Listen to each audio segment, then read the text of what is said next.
Bueno, con 16. Vamos a ir a otro tema. El gobierno va a presentar una reforma legal para que las elecciones de octubre próximo sean en 2 días, se desarrollen en 2 jornadas. Esto debido a la simultaneidad de distintos procesos de elecciones, de gobernadores, de municipales, entre otros.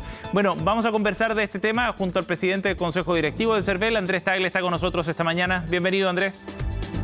¿Qué tal? Hola, muy buenos días. Buenos días, gracias por estar con nosotros. Andrés, ¿por qué se justifica realizar esta elección en 2 jornadas, la de octubre? Mira, son 4 elecciones en una. Elegimos alcaldes, gobernadores, consejeros regionales y concejales. ¿Ya? Se han ido juntando en el tiempo estas elecciones, digamos. Antes solo elegíamos concejales, después alcaldes, y cada vez hay más cargos. Y hay 2 votos ahí muy grandes, que es el de concejales y el de CORES. Son más de 100 candidatos, de un tamaño como de 46 por 70 centímetros y muchos dobleces. Entonces, nosotros estimamos que un elector va a estar en la Cámara Secreta por lo menos 5 minutos.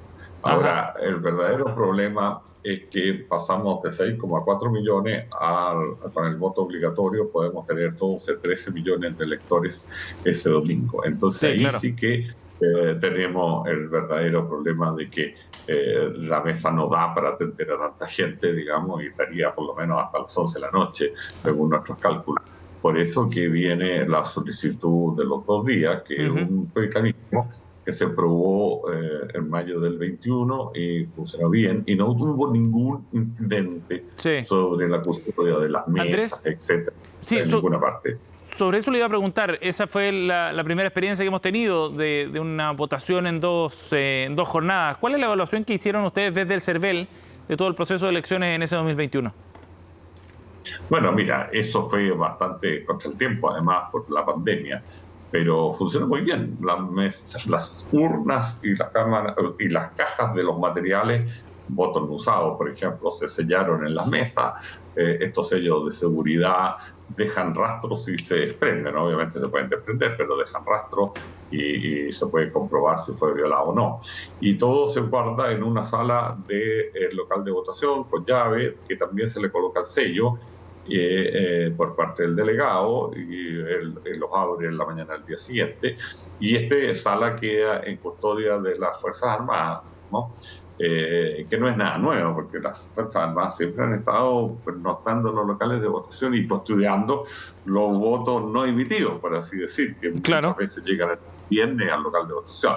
Entonces, y también puede haber presencia de apoderados generales que quieran quedarse en la noche para cerciorarse que no fue intervenido el material. Y como te digo, en mayo en todo Chile no hubo ningún incidente en ninguna parte, ¿ya? Ni ninguna mesa que haya acusado de la violación de su sello y de su material.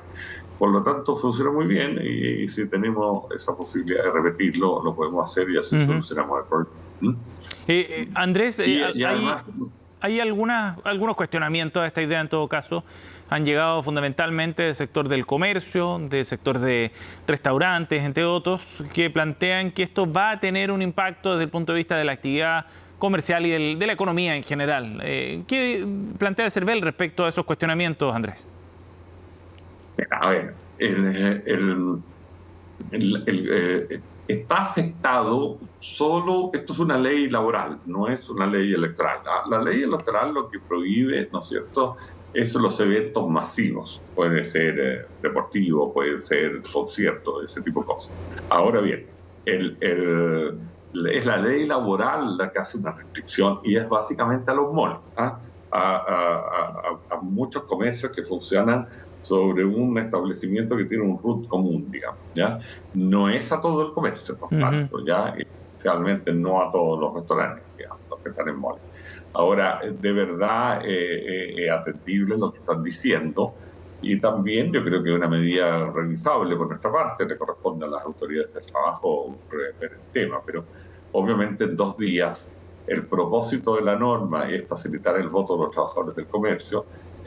Bueno, con 2 días las opciones son mucho más fáciles para que ellos puedan ir a votar, digamos, y hacer los turnos necesarios. están los derechos a pedir permiso al empleador, que está obligado a otorgarlo. Por lo tanto, no vemos problemas de que esos trabajadores puedan concurrir a votar.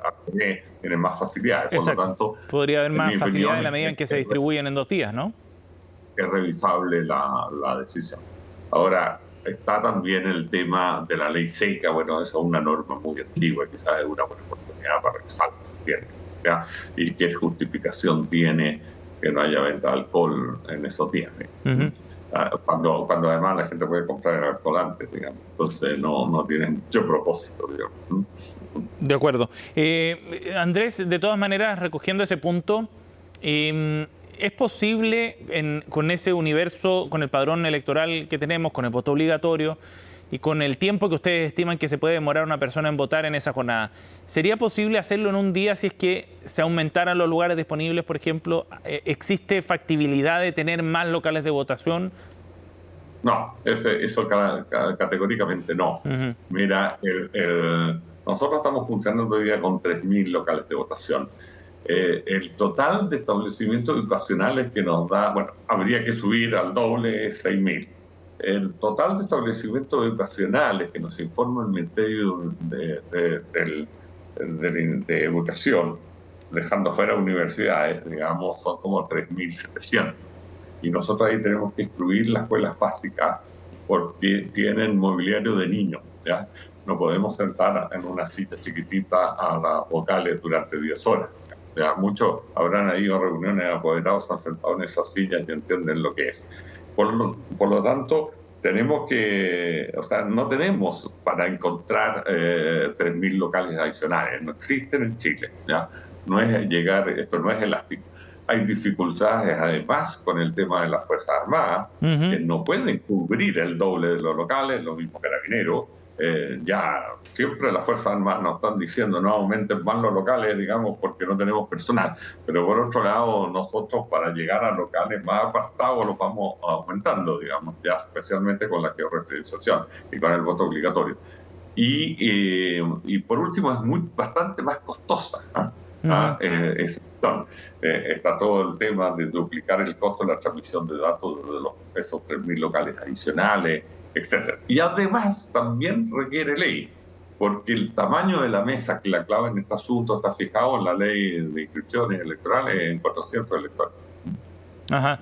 Andrés, todas esas complejidades son las que se toman en cuenta al momento de realizar o de respaldar esta decisión de tener 2 días de votación. Ahora quizás también el problema está en el calendario electoral y cómo quedó establecido también esta fecha, ¿no? El que se hayan juntado 4 elecciones en solo una fecha de elecciones, precisamente, la de municipales, concejales, core y gobernador regional. ¿Sería conveniente separarlo o quizás es más fácil esta solución de tener 2 días y un solo fecha para todos esos 4 procesos? Mira, miremos primero desde el punto de vista del elector, esta es una mejor solución, porque en el fondo, aunque tú lo separaras en 2 meses separados, por ejemplo, las regionales y las municipales tendrían que ir 2 veces. Ahora tienen que ir una vez y tiene un horario más amplio, que es escoger el día. Personas que tienen otras actividades, etcétera, pueden perfectamente elegir el día. Muchas veces hay personas que tienen problemas el día domingo, ¿no es cierto? Y ahora tienen la opción del sábado. O sea, desde el punto de vista del elector, esta es la solución más fácil. Así lo vemos. Y ahora aclarar bien, la persona va un día, no es que tenga que votar en 2 días. Yo he visto noticias que se va a votar en 2 días, pero hay que aclarar muy bien que las personas votan en un día, tienen la posibilidad de votar los 2. De acuerdo. Andrés, ¿cuáles son los plazos que se necesitan para tramitar este proyecto y que esté en las fechas adecuadas para poder implementarlo luego en octubre? Bueno, mira, lo antes posible, pero yo diría que esto debería estar listo en junio.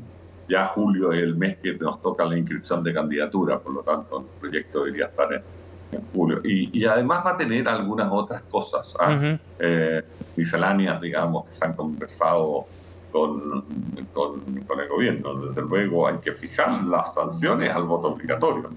Antes corrían normas de la Constitución y ahora ya tienen que ponerse en la ley de votaciones.